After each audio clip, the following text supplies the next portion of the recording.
Now, you and your administration are being responsive to the views of the people and demonstrating the resolve, courage and vision to bring in much needed reform in the administration of justice. I'm extremely happy and delighted to see Prof. Saleh and other judges and their family members here tonight. I must tell you that when I was young, the movie that moved me most was Love Story.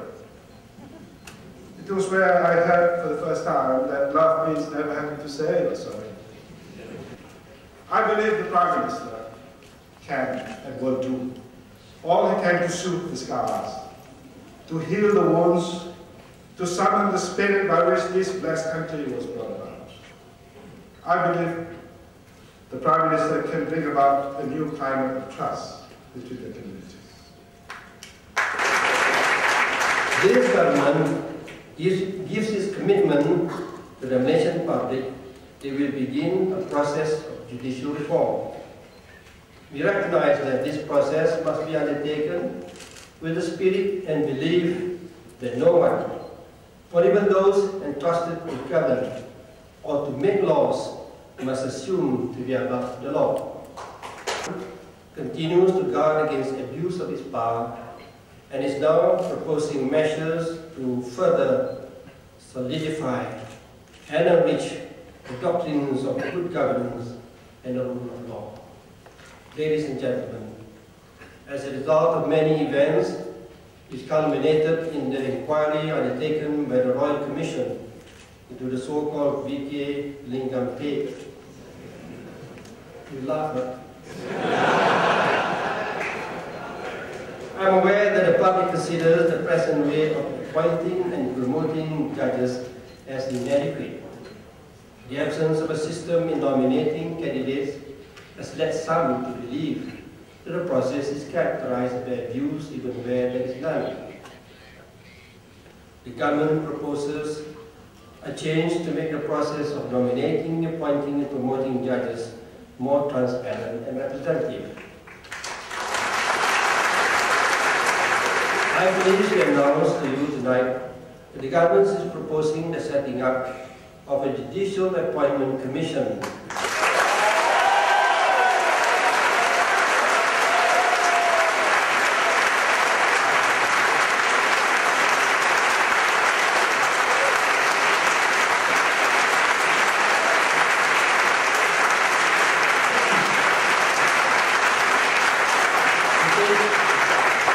It is to identify and recommend candidates for the judiciary to the Prime Minister. While the constitutional prerogative for the Prime Minister to put forward names to Juli Yang Maha Mulia Sri Paduka Baginda Yang Tuan Agong would remain, the Constitution will have to evaluate and vet candidates in a systematic, credible manner for the Prime Minister based on clearly defined criteria.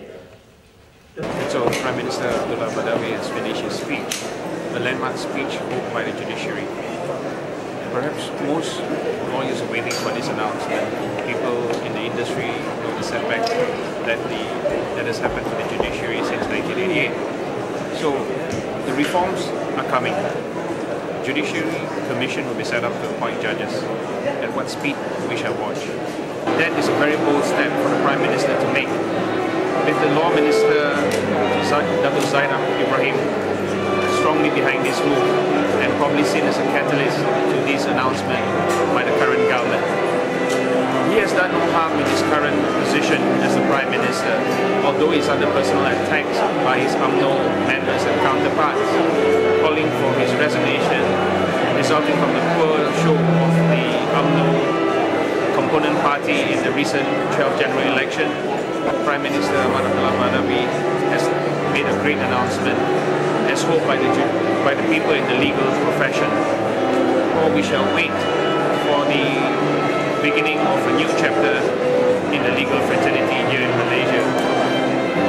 Tun Saleh Abbas and the 5 judges that were sacked in 1988 perhaps can now look to the future and start the healing process. This is Tony for MyBlog TV.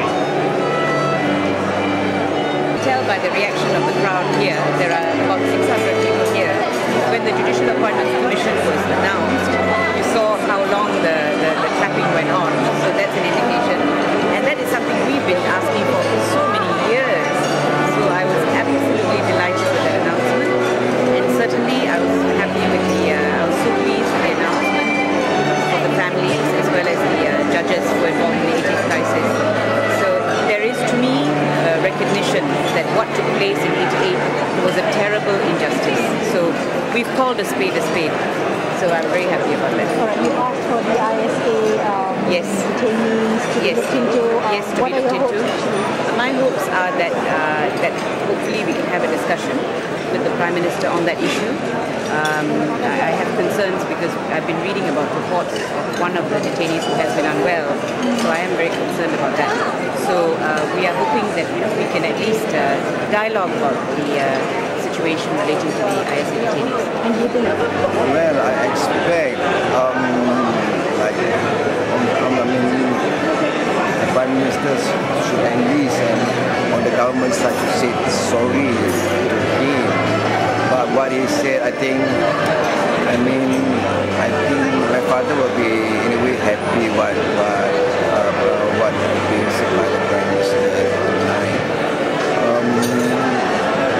Because to me, I feel what has been in all this history already. Now we have to move forward. I think that my father for the last 20 years has been suffering, but now I think look at him today. Now he's a very happy man. But we as a family, we are here just come to support him. And I think my mother also very happy, and all of us are happy now for my expectation. So that's all I can say. I don't want to say much. So we are speaking to Mr. Murali from the Penang Bar. Mr. Murali, what is your take on Prime Minister Badawi's speech just now? I think a lot of people are very happy. It was very encouraging, especially with the setting up of the Judicial Commission. I personally didn't think that it was going to come so soon. The acknowledgement of the former judges from the 98 crisis was also very good. Although it was just short of an apology, I think the acknowledgement and what he said about them is quite acceptable to most of the people here, I would say. As a legal practitioner, how speedy do you want to see this commission set up? As what the Prime Minister himself said, now, as soon as possible. Things need to be done fast. A lot has happened over the past few years, and I think the sooner the better. What kind of members do you hope to be appointed to this commission? Of course, being a practitioner, I would say there must be members from the bar, from the judiciary, and the AG chambers, of course, and certain civil societies, NGOs perhaps, but that need to be looked at closely, I suppose.